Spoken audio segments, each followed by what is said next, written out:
Anything one man can imagine, other men can make real. That's the motto of a great visionary, the thought process of a great visionary. Someone who doesn't wait for the tools to exist to imagine what's possible long before those tools become a reality and their vision becomes reality. They sketch futures that seem impossible, and then they dare the world to make it so. In today's edition of the Cranky Cynic, we're going to explore some visionaries who dreamed about what could be possible long before the tools exist to make their dreams a reality.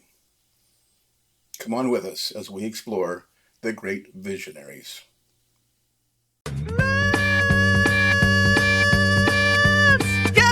Let's get cynical. Have fun.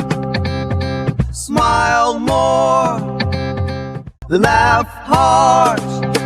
Question the status quo. Visionaries who saw the future. The evolution of modern technology started with the telephone in the late 19th century. Unfortunately, there were people trying to show that transmitting speech electrically was possible, and they were laying the foundation for the modern telephone systems. But the newspapers of the day were poking fun of them.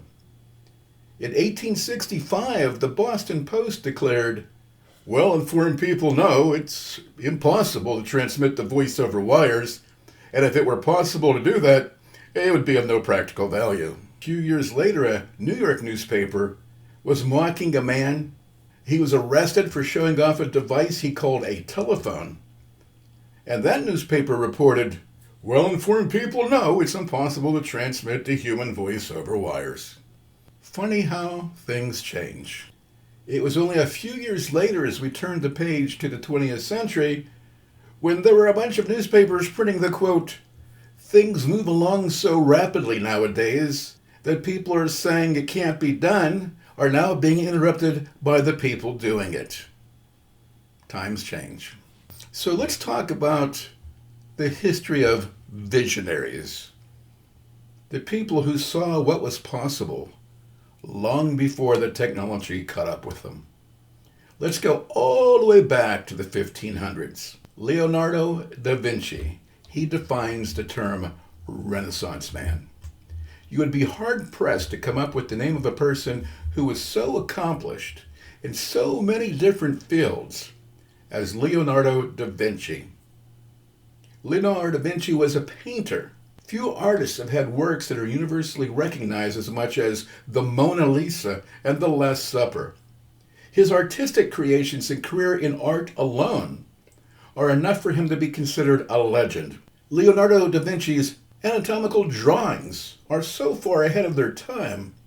His studies and detailed drawings of the human skeleton, internal organs, and muscular systems are simply beyond belief. Da Vinci was a visionary for so many things beyond his time, like the flying machines. Nobody could envision exactly what a flying machine was. In Da Vinci's time, he sketched designs for tanks, submarines, bicycles, ball bearings, centuries before they could be built. He has his own field of engineering of things that didn't exist yet. In a very famous letter to the Duke of Milan, Da Vinci boasted of his ability to design bridges, siege machines, and other marvels of engineering. Kind of an introductory letter, kind of a resume, but it got him the job. There are so many of his designs in his lifetime that were unmatched. Just like the flying machine that Da Vinci thought of and envisioned literally centuries before the Wright brothers proved that man could fly. Another visionary who was just a novelist was French author Jules Verne. He foresaw space travel with uncanny accuracy. In his 1865 novel, From the Earth to the Moon, 3 men launched from Florida, traveled to the moon, and splashed down in the Pacific Ocean. That sounds an awful lot like what the Apollo 11 capsule did in 1969. So, about a century ahead of that time, Jules Verne wrote the story. He correctly predicted the first manned mission to the moon before NASA and anything space related in America existed. Unbelievable. Verne's famous quote is, "We shall one day travel to the moon, the planets, and the stars, with the same facility, rapidity, and certainty as we now make the ocean voyage from Liverpool to New York." In future episodes, we'll most certainly talk about AI and the buzzwords of today. But I like to remind people that the reality of AI isn't something that just happened in the last 10, 20, 30 years. You can go all the way back to the 1940s and the 1950s and find stories by a brilliant scientist and famous science fiction author named Isaac Asimov, who wrote stories about robots and artificial intelligence, literally several decades before people started talking about them and making them real. Alan Turing and Claude Shannon were also laying out the groundwork for AI. Turing's 1950 paper asked a question that we're debating right now today: can machines think? And one of my favorite forgotten geeks that I'm sure I'll be telling stories about in the future is a man named of Vannevar Bush. Many look at the 1990s as the birth of the World Wide Web.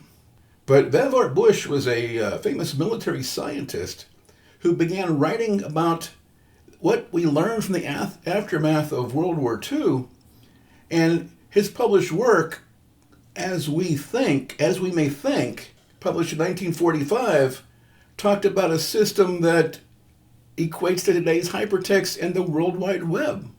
So while Vannevar Bush was talking about this web of ideas and this web of information, it took another Cold War event some decades later in the 1960s when Sputnik launched ARPA, and then Tim Berners-Lee developed Vannevar Bush visions of a web of information into reality. And if we're talking about visions that turned into reality and the forgotten geeks that were the seeds of modern invention, I like to talk about Douglas Engelbart. His mother of all demos in 1968 deserves much recognition. Douglas Engelbart introduced the world to a desktop computer with a mouse, a graphical interface, and even documents that could share things with cut and paste and desktop publishing attributes and share those to computers across a network. That's pretty much what we do today without even thinking about it, and that's what Douglas Engelbart showed the world in 1968. December 9th, 1968, what is now called the mother of all demos, introduced the world to all that cool stuff. What does this tell us? It tells us that some people dream of success while other people wake up, work hard, and plant the seeds that make it real. From the sketches of Da Vinci to Vannevar Bush's visions of something he called a memex, to Turing's thought experiments, visionaries throughout time often see what's possible long before the technology exists to make it real. Their stories remind us that imagination is the seed of innovation, and skepticism is often the first obstacle great inventors must overcome. Over our last two episodes, we've gone through the evolution of ideas, from visionaries to inventors, to innovators, to industrialists. And along the way, there's a lot of forgotten geeks. We've named a few. And we're going to come back and visit some of these forgotten geeks and get inside their story and tell you more about them. So stay tuned as we look from the war of currents all the way up to today's modern artificial intelligence. So many forgotten geeks with stories to tell. So don't forget, give us a like, get a subscribe, and stay tuned. There's plenty of forgotten geeks out there, and we have so many more stories to tell.